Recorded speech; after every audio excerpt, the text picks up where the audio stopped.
Did UFC Seattle exceed our expectations or did it disappoint? 100% UFC Seattle delivered and then some. We got 7 straight finishes to start the card. Now, without further ado, let's get right into it. In the main event, we had Henry Cejudo versus Song Yadong. Song Yadong wins a controversial unanimous decision over Henry Cejudo. We got a very competitive fight right here. Cejudo started off pressuring Song and getting him on the back foot. I will say Song did a very good job of holding his ground and using his footwork to not let Cejudo dictate the fight to him.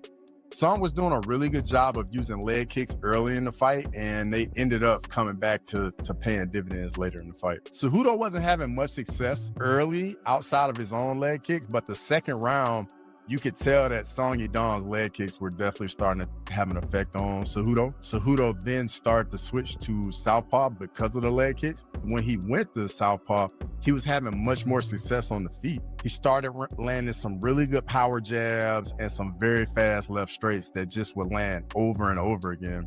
This really showed phenomenal fight IQ from Henry Cejudo, and we wouldn't really expect anything less, seeing as though he's been in so many championship fights. Then we get to round 3, and this is where the controversy comes in. Towards the end of round 3, about a little over a minute, 15 seconds left, Yadong catches Cejudo with what looks like a double eye poke. Cejudo takes his full 5 minutes to recover, finishes the round, but he only really throws like a couple strikes here and there. But when the round ends, Cejudo, as he's walking to the corner, the camera, you can hear him say, "I can't see, I can't see." So in between rounds, the doctor comes in, Cejudo tells him he can't see. Jason Herzog waves off the fight, and then at this point, we go to the scorecards, and Song Yadong gets a unanimous decision. After the fight, Song Yadong acknowledged the eye pokes and suggested they run the fight back, and I think that was a very smart move by him. Song Yadong definitely showed he belongs in the upper echelon at bantamweight, and Henry Cejudo showed that he still can fight at this level as well. It was a tough spot, but hopefully they run the fight back and we get some clarity. What's up, everybody? Crossover MMA back in here for another video. Now let's get back into the action. In the co-main event, we had Brendan Allen versus Anthony Fluffy Hernandez 2. Fluffy Hernandez defeats Brendan Allen by unanimous decision. Fluffy came out early on looking to implement his normal game plan of the grappling and the pace and wearing down his opponent. But Brandon Allen did a good job of not letting Fluffy get the upper hand and ended up on top of Fluffy in the first round. And Brandon Allen even actually took the first round. He got the top position and pretty much just held it for the end of the round. And he even threatened with a few submissions in the first round. Then in round 2, Fluffy Hernandez came out, got right to the grappling, right on the pressure that we know him for. Fluffy really started to implement his game plan and just controlling Brendan Allen. The game plan was really, like I said, the pressure, the pace, and just wearing Allen down. Whenever Brendan Allen seemed like he was about to get out, Fluffy would just float to the next position, and you could start to see Allen slowing down in the grappling exchanges in the second round. Allen ended up reversing a couple positions briefly, but it just wasn't enough. And by this point in round 2, Fluffy had already accumulated so much control time that it was a little too late for Brendan Allen. Fluffy then ducked in for a single leg to initiate the grappling, and Fluffy gets Allen to the ground and just continues to flow with him from position to position, just getting the better of these grappling exchanges. Fluffy ended up grinding Brandon Allen out for the rest of the round, and that just secured him the round. In my opinion, Fluffy Hernandez is the middleweight Marab. Just his gas tank and his pace and the wrestling, it's a very real problem to deal with. Fluffy has a lot of momentum and now will be inside the top 10 on Tuesday. His next matchup should be a title eliminator, maybe even a #1 contender fight. And I'm looking forward to seeing who he gets matched up with next. In the featured fight, we had Rob Font versus Jean Matsumoto. Rob Font defeats Matsumoto by split decision. This was a razor close and a very competitive fight. Rob Font mostly used his boxing, and Matsumoto mixed it up pretty well using grappling and kickboxing. He targeted the head, the body, and the legs, and Rob Font pretty much just headhunted in this entire fight. When the fight started, Rob Font came out very aggressive and just getting right after Matsumoto. Matsumoto did a very good job of countering and just getting Rob Font into the clinch to slow the pace of the fight down. I do like aggressive Rob Font, coming out, throwing big shots, and looking to do damage early. Matsumoto showed very good fight IQ by using his grappling to slow Font down a little bit and try and get control of the pace of the fight. Rob's Font jab and his 1-2 were looking super crisp as always. And I think Matsumoto did a good job of implementing the grappling in round 2. Round 3 was just Rob Font pressuring and Matsumoto fighting off the back foot. And this was really a dogfight, and neither guy would back down, and respect to both men because both of them fought admirably. I think the swing round ended up being round 2. I scored round 1 and 2 for Matsumoto, but the fight was so close that you can really be upset with however the decision went. And I'm not upset at all with Rob Font getting his hand raised. In the next fight, we have Jean Silva versus Melsik Baghdasaryan. Jean Silva defeats Melsik Baghdasaryan by first round TKO. Jean Silva wasted no time in showing why he's a legit threat at featherweight. He showed excellent distance management and crisp striking. Silva does a great job of feinting and reading his opponent's reactions, and then on top of it, getting their timing as well. Towards the end of round 1, Jean Silva just steps in with a left hook, right straight combo, clips Baghdasaryan on the chin, drops him badly. Silva then stands over him looking at the ref to stop the fight. The ref doesn't jump in, and Silva proceeds to swarm Baghdasaryan for the first round TKO win. Jean Silva should get a top 15 guy in his next fight, in my opinion. He's an excellent guy that looks like he's gonna make a run at featherweight, and it's very exciting. And I'm looking forward to see what he does in the future. In the next fight, we have Alonzo Menifield versus Julius Walker. Alonzo Menifield defeats Julius Walker by split decision. Julius Walker took this fight on 10 days notice, came out and immediately just initiated the clinch and just get the grappling going. The first round of this fight, the pace was so high and both guys just had so much output.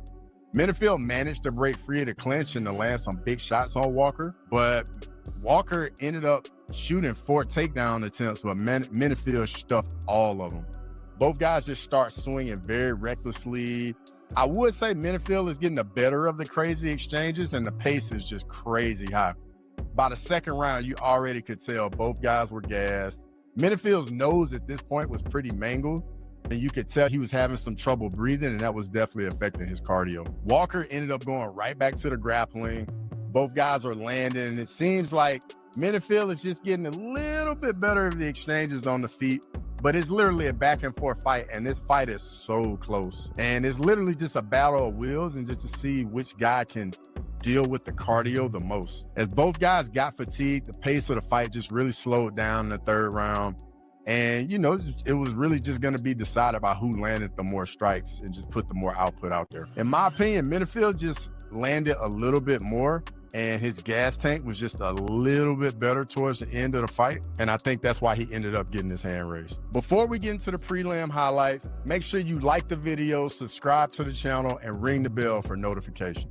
In the next fight, we have Ian Cutelaba versus Ibo Aslan. Ian Cutelaba defeats Ibo Aslan by first round submission. Ibo Aslan came out just stalking Cutelaba and landed some very big strikes early, and you could tell he had Cutelaba hurt. And at this point, Cutelaba's on his bike. Aslan is just getting the better of these exchanges early on. But then Cutelaba manages to get a takedown and gets to a point to where he can control Aslan. Aslan gives his back to initiate a scramble, and Cutelaba goes for an arm triangle, locks it in, and gets the tap. In the next fight, we have Andre Fili versus Mequiselle Costa. Mequiselle Costa defeats Andre Fili by first round submission. Both guys come out going tit for tat. Costa, in my opinion, is doing a little bit better of a job controlling the range, and Fili's pretty much just following him around the octagon. Fili just looks like he's one step behind Costa on the feet, and really what you're seeing is Costa's really using oblique kicks to the knee, Fili, and it's just really keeping Fili at bay and just keeping him just a little bit outside of the range that Fili wants to be in. Then Fili gets a takedown 1 minute in the round. Costa manages somehow to get his arm under the chin, locks in the guillotine, and Andre Fili taps. In the next fight, we have Mansour Abdul Malik versus Nick Klein.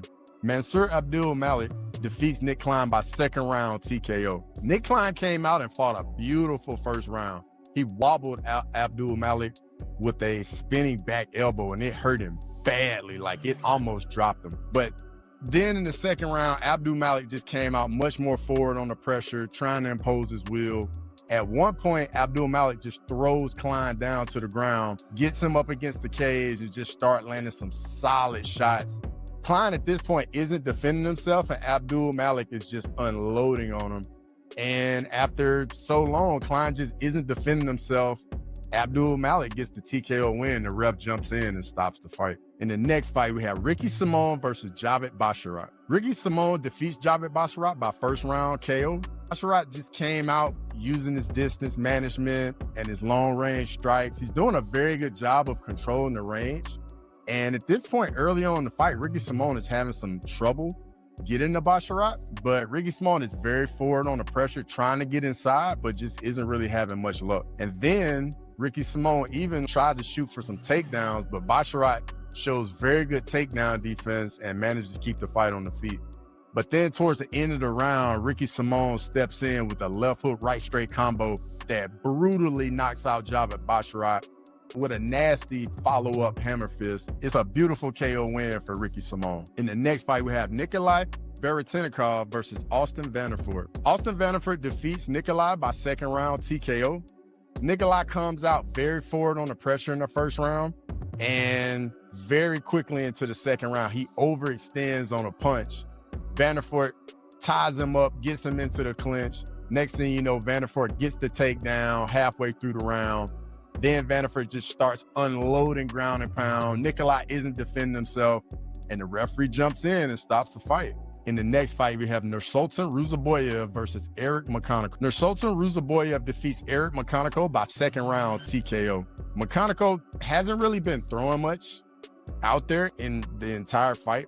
Ruzaboyev is purely ahead on output, and then early in the second round, Ruzaboyev throws out a right straight that splits the guard, drops McConaughey, hurts him badly.